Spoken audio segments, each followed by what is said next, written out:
Up until very recently, people looked on this condition as, oh, you don't try hard enough, you're just being lazy, just snap out of it. I've been told that. Just snap out of it. Well, it doesn't work like that, as you know. And she found that when she was, she said it's taboo to be depressed. When I was feeling really bad, I still went to work, though I was barely functional. If I'd had the flu or felt a fraction of the pain I was in, I would have called in sick. But I couldn't call in depressed. You can't do that. At least not right now. I think that's changing, and that gives me hope. One day I threw a whole issue of the magazine I edit into the computer's trash can, thinking I was saving it. And they got it back through a consultant. But it was just, she said, but it was myself I wanted to throw in the trash. She was suffering for a long time with, in this particular article, she focuses on a man that she was romantically involved with, and things didn't work out. Things weren't working out with him, and but she was so wrapped up in her feelings of worthlessness that she actually left her son. Well, her son had broken his leg. She was with him in the hospital, and he came home to recoup, being with his mom. But she was so wrapped up in this need to be with this man who was not good for her, as it turns out. She left her son there to be by himself. And that's the headspace we get into when we get depressed. It's a very, very self-centered condition. You're always focused on yourself and my suffering and my needs and my me. And she realized this and left him, feeling quite guilty for leaving him alone. But this darkness overtakes you. And she really didn't really have much control, big quotation marks over this. So she talks about how she lost her appetite. She couldn't even eat. That she said, a blob of bread was scary because it got in the way of my breathing. And breathing was already hard enough to do. Can you imagine? She stopped bathing because she didn't want the feel of the water on her skin. That was just too exposed for her. And she didn't sleep well. And was always trying to do, so she said, I lost a lot of weight, something I'd always tried to do when I felt normal, but I was too downhearted to take any pleasure from it. And I had the same experience when I retired. I was so glad to be out there. Oh man, I just wanted to be back in the States with my friends and resume my practice. And after about a year, I started feeling like I had no focus, no purpose in my life. And then along came COVID, and that really put the kibosh on my mental health. And I stopped eating too. I lost about 25 pounds. And although I'm glad that it came off, I was not in a very healthy place, physically and mentally, of course. And I swear I had, I thought that I had cancer. I mean, I kind of in the back of my mind knew that I didn't, because when my mom was my age at that time, 68, she died of cancer.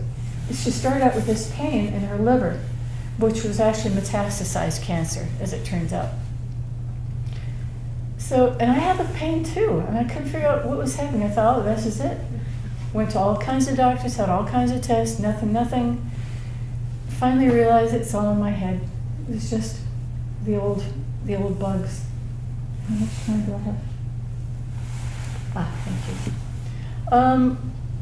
And I thought, okay, wait a minute. All right, so I'm probably just depressed. What do I do about this? Why isn't my practice helping in this? Well, Sue Moon says, I assumed that meditation practice would steady me.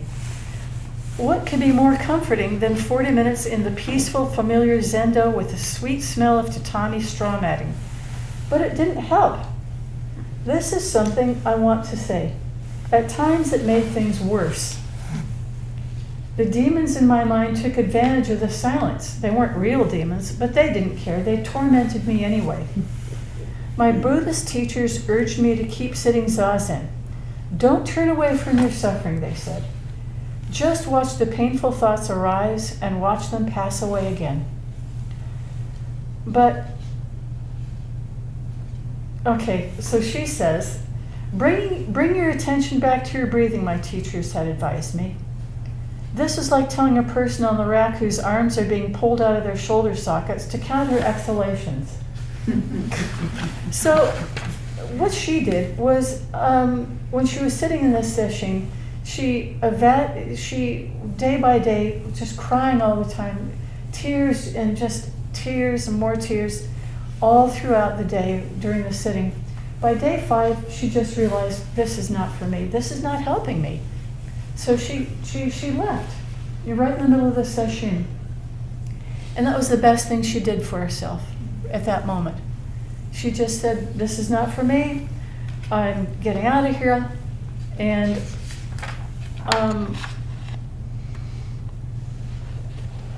so she says she thought she failed in her practice. She was she was disappointed in herself, and only after the depression subsided did I see what growth that represented.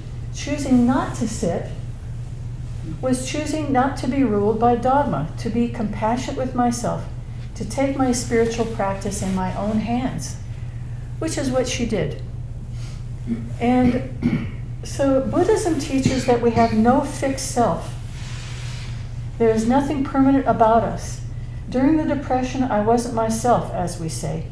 I didn't seem to have a self at all, in the way that cruelly mimicked this central point in Buddhist teaching. You'd think that it would be painless to have no self, because without a self, who is there to be in pain? And yet, there was unbearable pain. Like a wind-up doll, I went stiffly through the motions of being Sue Moon, but there is no person present, no aliveness, only a battery that was running down. And then she talks about how she got angry at Buddhism. You told me that there is no fixed self, and I believed you, and look at where it got me. I knew the yang of it, but not the yin, the balancing truth that there was no separation. And then she wraps up the article by talking about how she finally consults a psychiatrist. He has her take Zoloft, which stops the thoughts that are obsessive thoughts. And that helped her overcome this hump. And she talks about this breakthrough she has when she goes visiting friends out east, takes a swim in the ocean, and realizes there's nobody around. And she takes off her bathing suit and goes into the ocean and starts swimming and feels the water surrounding her, every little inch of her. She's being supported by the universe, which is what her friends tell her that. I'm here to support you. I'm here for you. All these friends in this article she talks about surround her, support her, but it's not until she gets into the ocean and finally acknowledges the fact that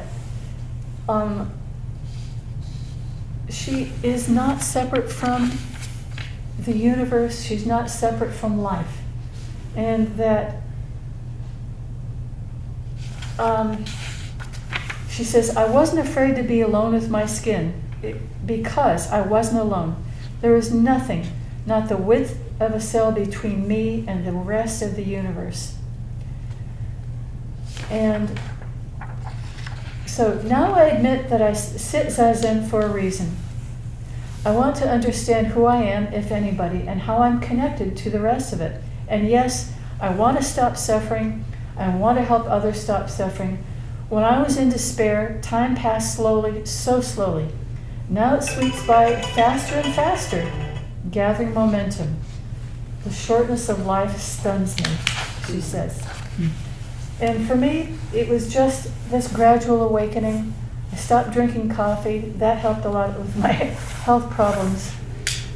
And I just finally adjusted to the fact that my old life is done, on with my new life.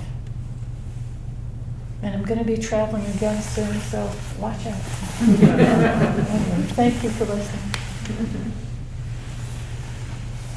So I guess Erika, you'd be kind enough. There she is. Full screen. Hello. Hi, everyone. It sounds like there's big feedback. Okay, better? Can you hear me? Can everyone hear me? Okay. Well, thank you, Marilyn. It's very humbling to be, to be in the midst of all of our suffering, really. And what the Heart Sutra for me over these years, I mean, I've chanted it many, many, many, many, many times. And I guess I just love the sound of the mantra, the sound of the Dharani at the end, especially. Gate, gate, pada sam gate, bodhi svaha. Svaha is a great word too. It's like, so be it. Just this. This is it. Svaha. Emaho is another one that we say that's just like that. So beautiful. And I would say too, similar to what Marilyn has been talking about, there's this sense of, here the Prajnaparamita is about form is emptiness and emptiness is form and selflessness, and that's all fine, but it's difficult to experience and achieve. I like to look at it in a couple of ways. Well, and then it's the final clause is gone, gone, gone beyond, gone to the other shore. But the thing is that when you get to the other shore, you find out it's the same shore, that there really wasn't another shore, but there is. So this form is emptiness, emptiness is form is fine, except for the ones that we're really attached to. Like I would find that I could understand emptiness as form in terms of maybe the physical world, but not in terms of emotions. Like there are certain emotions that I feel like, oh, well, that one's really me, because it's so pervasive and you kind of never can see out of it. So there's a sense that, for me anyway, that was really me. I think I probably mentioned this in other talks, but, I find that I get some insight into form is emptiness, emptiness is form from modern physics. Now we finally have science telling us what spiritual insight has told us for thousands of years, millennium, that, looking into being able to see, molecules and then atoms and then protons and neutrons and down into the bottom of it. And they're looking at quarks and finding the further we go into the minutia detail of stuff, of form, we find that there's really nothing there. It's actually more space than it is matter. And the physicists who were doing it, looking at this further, they also saw that their ideas about what they were going to see affected what they saw. So if there was this, years ago there was a big controversy of whether this ultimate small particle was a wave, or was it a particle, or was it a wave. And so the scientist who thought it was a wave saw a wave, and the other one would do the exact same research thinking it was a particle, and they'd come up with a particle. So it was like the matter responded to the person, which is also quite remarkable. And then, as a joke, they would, I guess they got so worried about the fact that that floors and ceilings and walls and things that seem quite solid were actually empty. And so one guy said he started to think he should wear big foam boots so that he wouldn't fall through the floor, but it's not like that. In our what's the one, the chant, it's called the equality of difference, the harmony of difference and equality. It says arrow points meet. It's like the back foot and the front foot walking. The box and the lid fit. There's the emptiness of it all, and then each thing in its particularness is that thing. Wood isn't going to suddenly become space. And another way I like to kind of get at least an intellectual understanding of the thought of form and emptiness is it's an old construct, but taught a lot in preliminary Buddhist practice, Tibetan Buddhist practice, of looking at where is the self?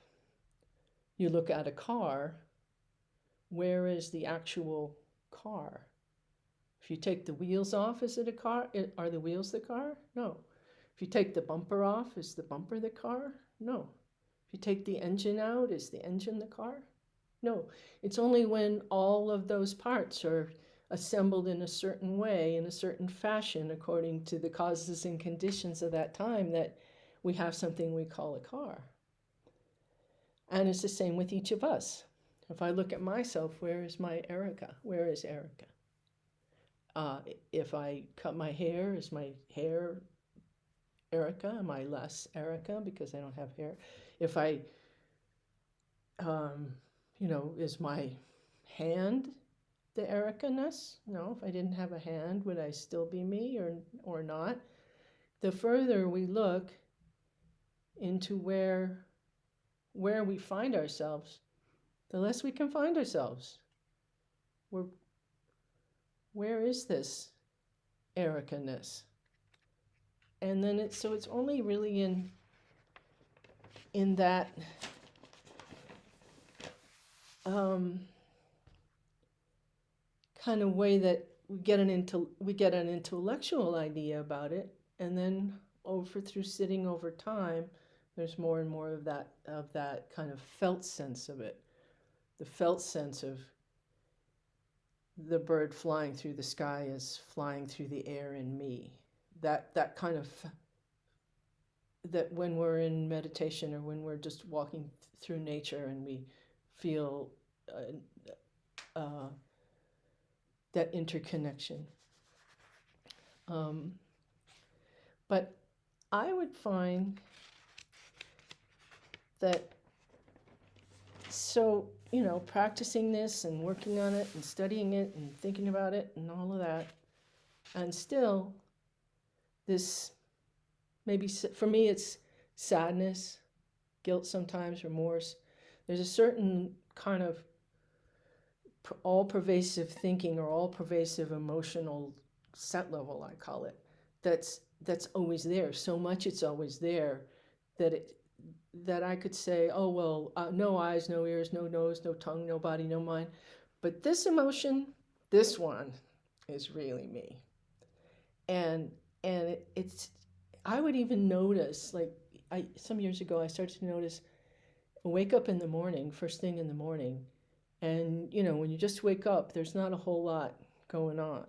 But then as the thoughts start to come through, this is another thought, and would notice that I would go through a series of thoughts until I'd come to the one that had that emotional set tone with it.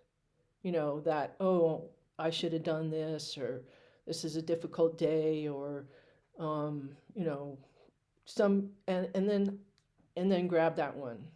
And then that would be the one that I would like hold on to and nurture and, give lots of, not consciously, but that's what would happen. And it's because they're so familiar. They're like for me anyway, it's like that's the sort of the comfortable zone, even though it's terribly uncomfortable. It's still the, somehow I don't want to give it up. And so I would just try to start to notice that. And that gives it a little space. And then, of course, if you can name it, that gives it a little more space. And I do love when I can do it, when I can remember to do it. I do love Pema Chodron's old instruction about on the spot Tonglen, or on the spot taking and giving. So noticing right in that moment, I'm down the guilt pathway again, and instead of then being mad at myself for having thought that, or feeling that way, or I shouldn't feel that way, or should be some other way, just thinking of all the people in the world that feel this sadness, I'm not the only one.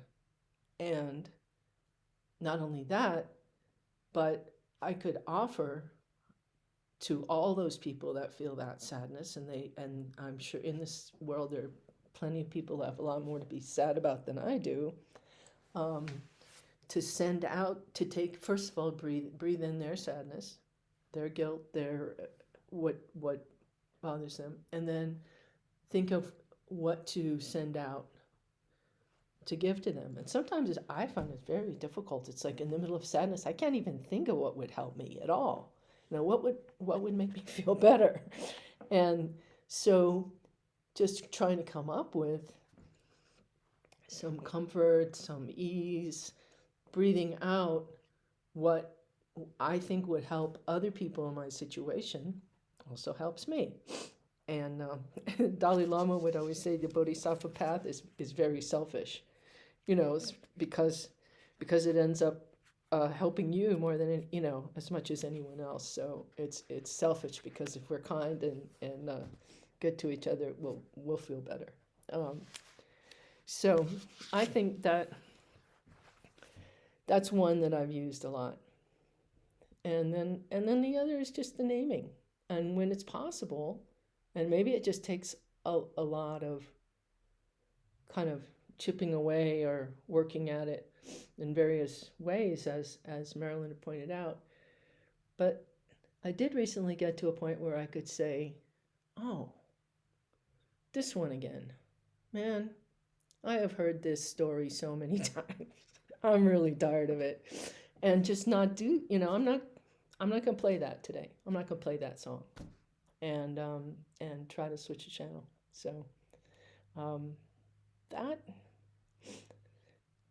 think that's probably been about enough talking from my side. So yeah. Gate parasam gate bodhi svaha. Svaha. All right, so next is Debi.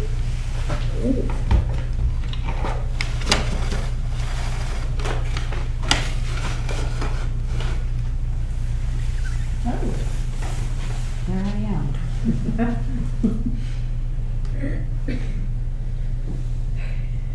No? No?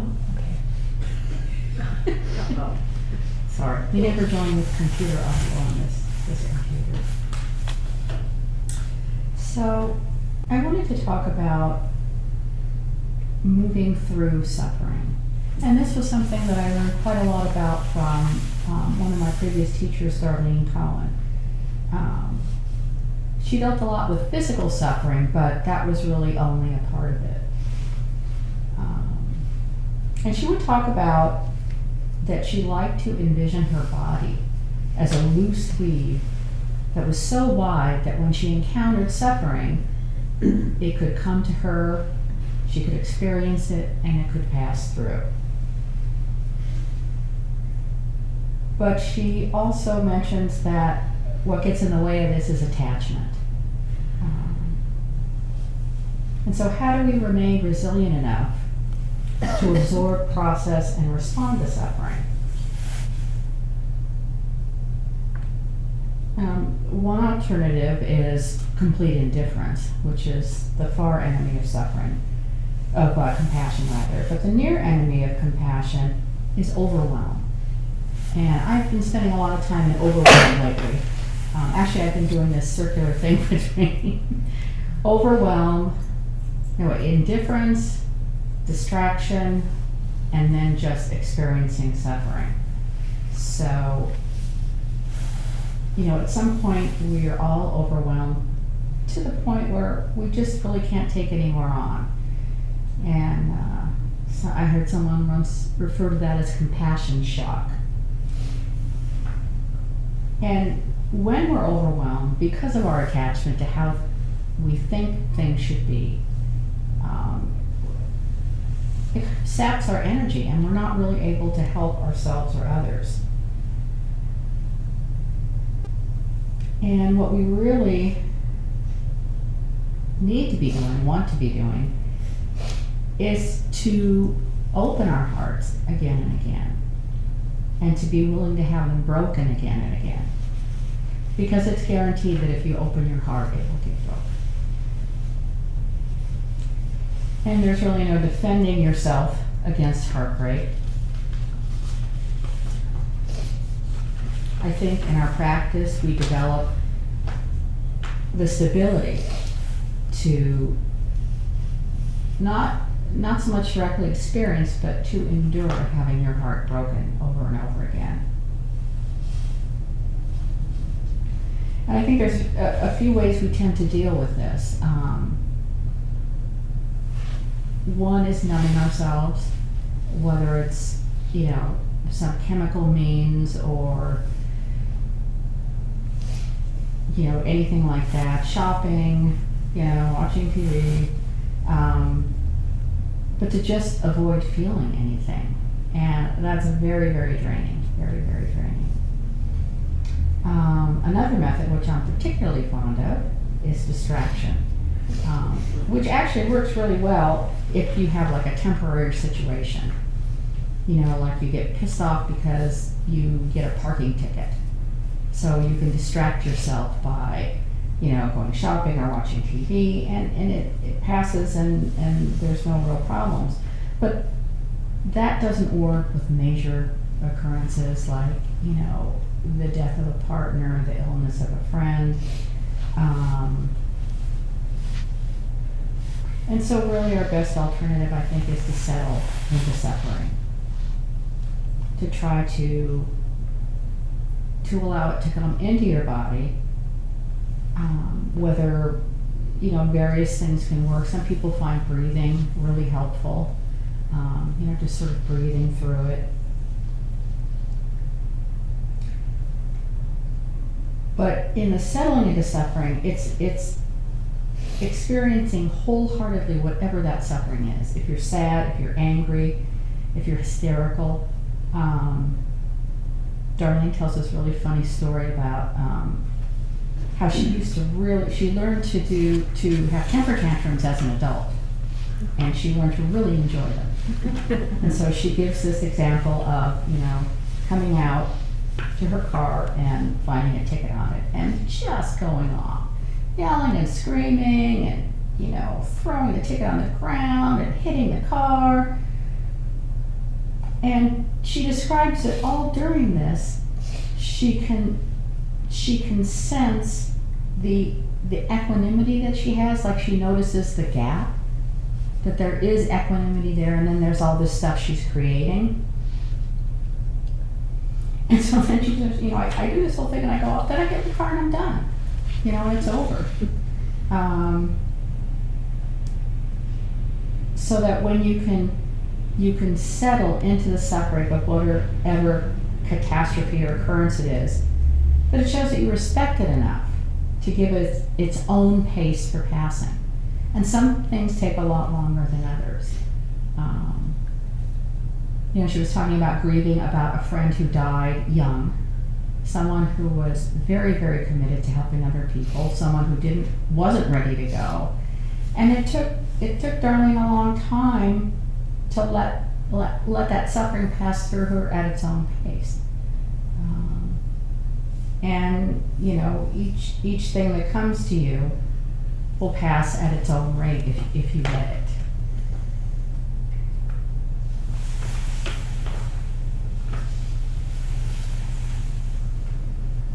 I think also, and one of you mentioned this, is that, you know, sometimes we have the feeling that all this practice we've been doing hasn't really helped. I'm doing all this, why aren't I smarter?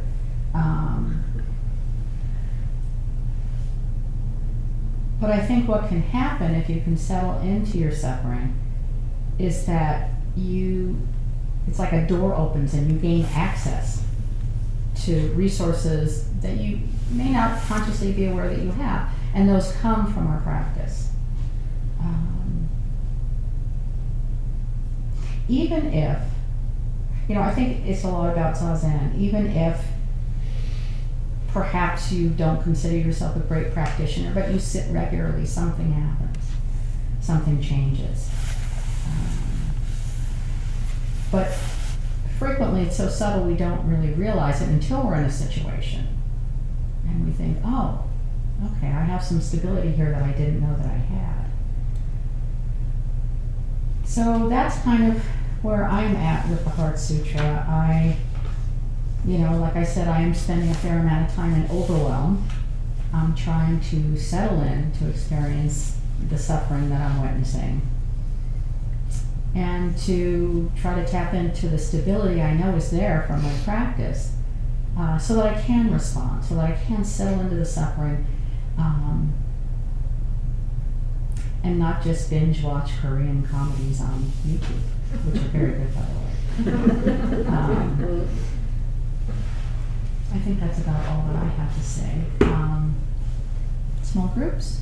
Yeah, so we're gonna put you in small groups, say groups of 3, and we have about 10 minutes to talk. And the focus would be, you want to tell? Dealing with difficult emotions. Yeah, how do you deal with difficult emotions? And we talked about anger and sadness and depression. In terms of your knowledge of the Heart Sutra, how do you deal with those emotions? Okay? Okay. 10 minutes. Thank you. Thank you.